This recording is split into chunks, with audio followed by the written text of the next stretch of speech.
Greetings and welcome to the 5th episode of Oblivion House Mod Hunters, where we try and find your Citadel dream home.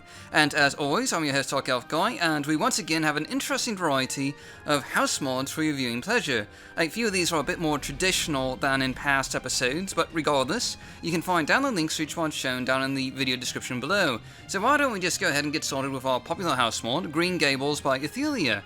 And this mod adds a lovely home and docks to the shores of Lake Rumer, looking out onto the Imperial City. The property includes quite a few things really, including a gazebo with a lovely view of the Citadel capital, an archery range off to the side, a gardening shed with a small area of vineyards for growing grapes, some hanging lines for drying clothes, and a small vegetable garden where you can grow a wide assortment of food-related items. There's also a large number of lovely details adorning the property to make it quite rustic and scenic, like a scarecrow and a garden and ivy covering just about everything.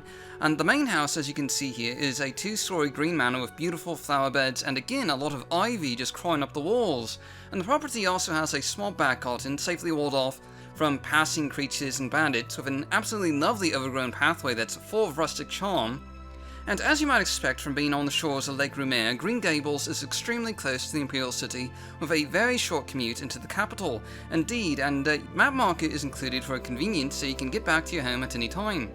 Inside the main house, you'll find a very cozy manor with a central foyer that includes a handful of armor mannequins, a lovely dining room with a central round dining table and lots of decorative details, and right through the dining room is, of course, the kitchen.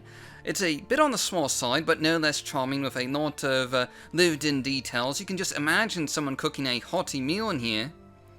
And going through back through the foyer to the other wing of the house, you'll find a rather sizable lounge area where you can just sort of enjoy a comfortable fireplace with some really warm lighting going on. Really, the entire manor has a lot of cozy atmospheric charm to it. And there's also some really nice chairs and a couch, and there's also a gramophone, which, yes, also works. If you activate it, it'll start playing music, which is a fun little detail. And out here in the back, you'll find a small study with an assortment of scrolls and documents decorating the room, and it also has a nice little globe of Tamriel right there. And on this second level, you'll find a master bedroom, which, much like the rest of the house, is elegantly decorated. Everything about this manor just screams luxury and wealth, yet maintains a fairly cozy, close-quartered atmospheric feel that certainly gives it a lot of charm with plenty of lived-in decorations and details. And down in the basement, you'll find a few more rooms, including a small side kitchen for servants or guests, as well as a couple of guest bedrooms that you can be used by companions if you have any. I also wanted to show you guys the garden shed real quick, which is, again, just positively beautiful, that sort of rustic charm that you can find with most of the property. And really, the gardening tools in here look quite realistic, and finally, I just wanted to leave you guys with a view of the Imperial City. Green Gables really does have a spectacular view of the White Gold Tower and the surrounding mountains. And all in all, this is a fantastic and charming mid-sized house mod with a rustic feel and a number of convenience features, including an alchemy garden, map marker, companion beds, organized storage, and many of the containers that you'll find on the property are labeled, and many of the decorative objects you see are actually containers that you can use for easy storage if you have any loot on you.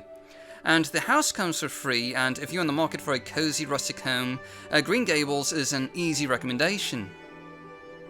Next, we're taking a look at our new house mod, Hearth by Solarfuel, and this mod adds a fair-sized coral-style manor to the hills north of the Imperial City, with a fairly steep road connecting it to the ring road that goes around Lake Rumer. There's not a whole lot of landscaping here, but there's some outdoor dining and a small archery range out back for you to use, and the manor does have a lovely view of the Imperial City with a clear shot at the White Gold Tower.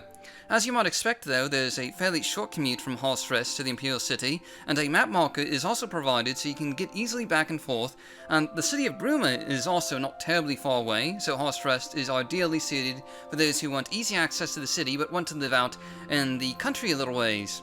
And inside you'll find a large and open floor plan with dining and a small kitchen on the first floor with a lot of decorative details. There's also a number of companion beds, enough for at least 4 companions on the first floor alone, and an additional storage area with chests and barrels that you can use. It should be pointed out that Hearth is inspired, at least in part, by the Skyrim DLC by the same name, so you might notice one or two basic similarities, though Hearth comes fully finished and constructed already. And on the second floor, you'll find a number of display cases and some more storage, as well as a small lab-like area with altars and chanting and spell-making, and even a small painting alcove if you're into that kind of thing. And you can also just really appreciate the sort of open floor plan that's in here. I mean, you've got these sort of balconies or mezzanines just overlooking the central portion of the first floor. And there's also 2 bedrooms on the second floor, a master bedroom complete with a number of furnishings, and a guest bedroom with 2 more beds for potential companions. And if you have a lot of companions traveling with you, this is a really good house mod for them, with 6 companion beds in total. And with an open floor plan, really everything in this manor feels, sort of fairly seamlessly connected to everything else. And there's a number of lovely decorations that give the place a bit of charm as well as functionality. And overall, this is a nice mid-sized manor with a lot of nice functional features like companion beds, altars for spellmaking and enchanting, a map marker, and lots of storage and display space. The home also has a fairly easy commute and comes free of charge, ready for you to move in on day 1, and is perfect for players who like to have a lot of companions with them and who also enjoy a lovely view of the Imperial City. Finally, for our underrated house mod, we're taking a look at Death's Serpent Tower by Aisis. And this is another Morrowind modder. We've actually showcased one of their Morrowind mods before. And as always, with pretty much every underrated house mod so far, Death's Serpent is a bit different from the other house mods that we've showcased in this episode. It adds a large necromancer's tower to the swamps of Blackwood, which is a bit different from the typical lives in a cave necromancer lair that one typically sees. And you'll find this necromancer's tower a little ways northeast of Leowyn with a fairly modest commute back to town. Though not too far, there's a map marker, which is also included, and gives you some easy access back to the tower, and it's kind of near a few forts, but you should be able to get back there fairly easily regardless. And inside you'll find the tower is basically just one large open room divided into 3 levels. On the first floor you'll find a lot of display space with display cases and platforms for armor mannequins if you have a mannequin mod installed, as well as some storage and a nice little swampy garden in the middle. Obviously, as a necromancer's tower, this place is supposed to be a little thematically dark with a slightly evil atmosphere that I think it pulls off rather well without going, totally overboard. Up on the second level, you'll find the main storage and lab area with lots of storage containers, bookshelves with a small library, and a magical lab and study that you can use. And lastly, on the top floor, you'll find the bedroom, which includes a bed, obviously, as well as a cozy fireplace. And by cozy, I do mean there's literally a skull decorating the fireplace, so, just take that with a grain of salt.